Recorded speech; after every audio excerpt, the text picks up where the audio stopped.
Today, skateboarding and the skate industry are intertwined with big business. Whether it's big clothing companies building skate parks or corporations gutting well-loved brands.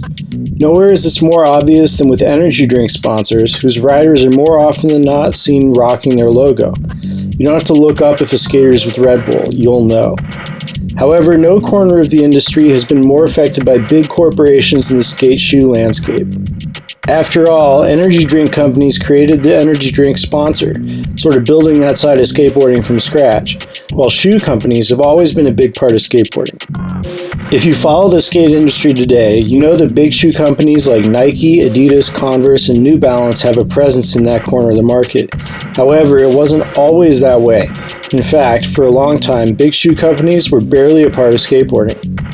I am personally biased against giant corporations. I may not be alone there, but so this video may slant in that direction. But the point of this one is just to talk about what happened. You can look at it as a success story of big business if you want. I've also never worked at a shop and don't have that sort of industry knowledge, so there may be some stuff I've missed or got wrong. Check out the comments section because that's where I'll be putting corrections. Anyway, the story of Big Shoe in skateboarding starts with people skating in whatever had grip.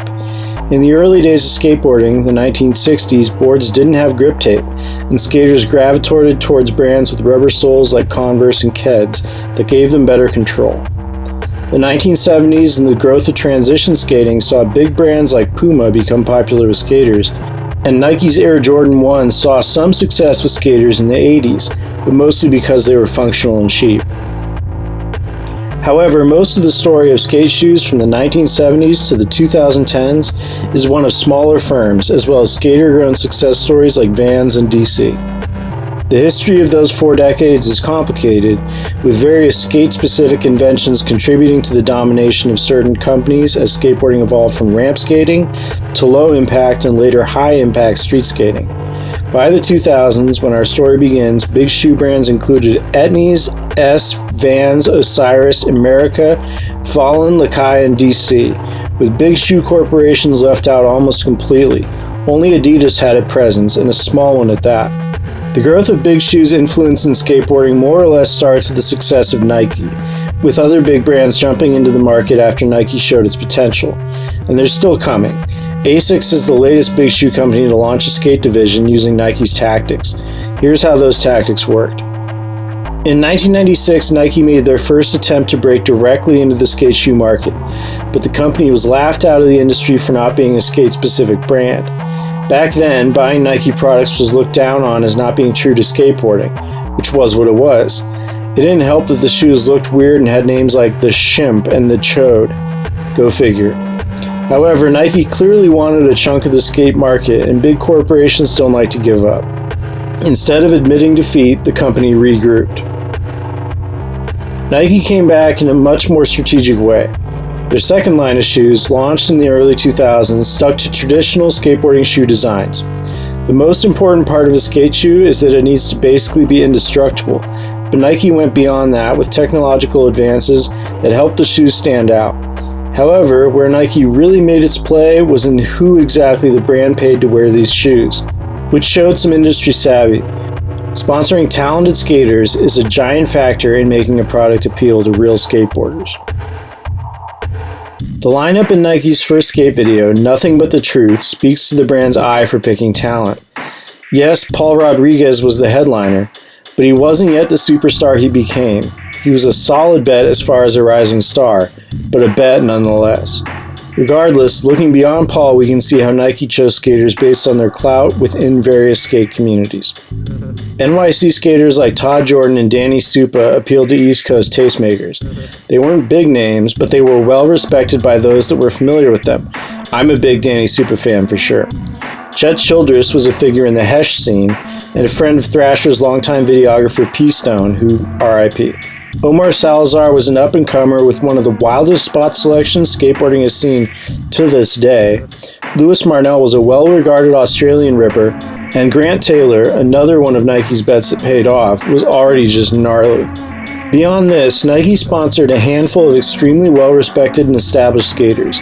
You can't get much more core than Reese Forbes, a legendary DC pop skater, or handrail eater Brian Anderson. the Toy Machine veteran and 1999 Thrasher Skater of the Year.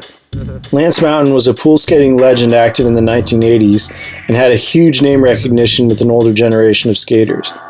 And industry legend Gio Iannucci, well, he's fucking Gio Iannucci. The man's still picking up sponsors at 49. A running joke about Gino is that purist skaters would rather watch him push around town than see the kid of the week flip into rails, and that's who Nike picked up as an early ambassador.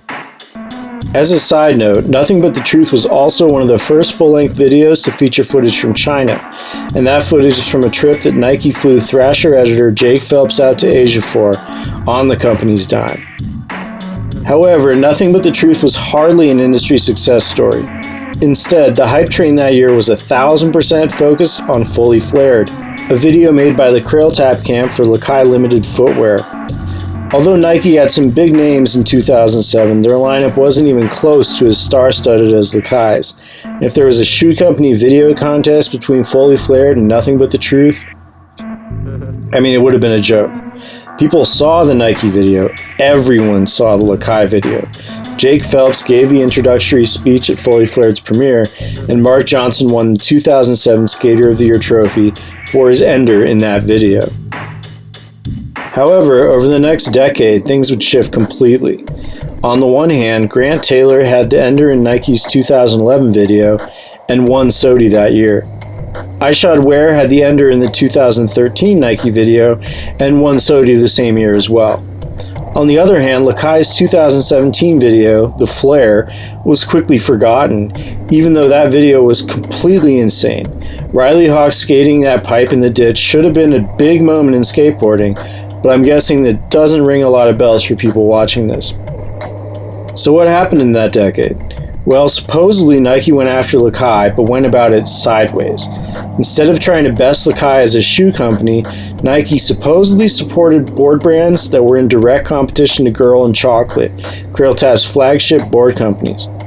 The logic went that while Krail Tap was trying to support its board brands, its shoe company wouldn't be as big of a priority and Nike could take Lakai's market share. And guess what? Girl and Chocolate did take a big loss in industry clout, and Lakai has nowhere near the level of exposure in the skate industry that Nike now does. Sweet! Yay capitalism.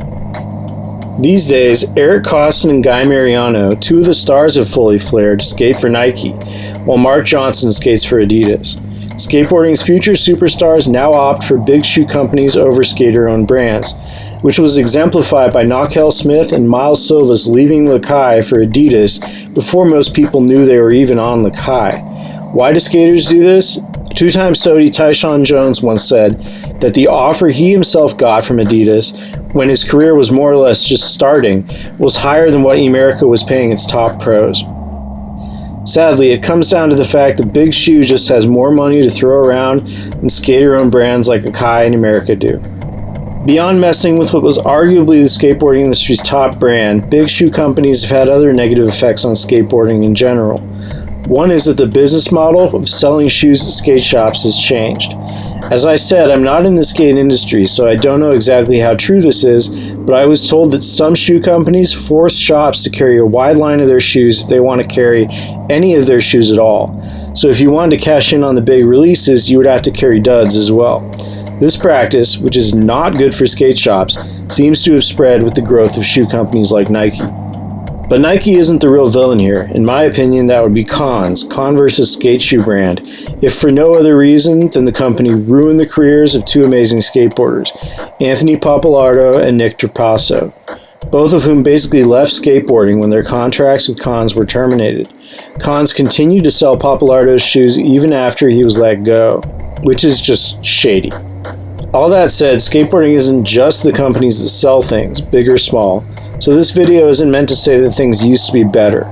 They were different, sure, but the old skateboarding industry had a history of screwing talent over. At least companies like Red Bull and Nike can cover surgeries when their skaters get hurt, and that's something I'm all for. Like it or not, big money and skateboarding are tightly intertwined today, and I doubt that will change anytime soon. This has been another map video. Hit us with a like if you dug it, subscribe if you want to see more, and shoot us a monthly donation or Patreon if you have some extra cash. Also, tell us if we got something wrong and check the comments for corrections. Peace.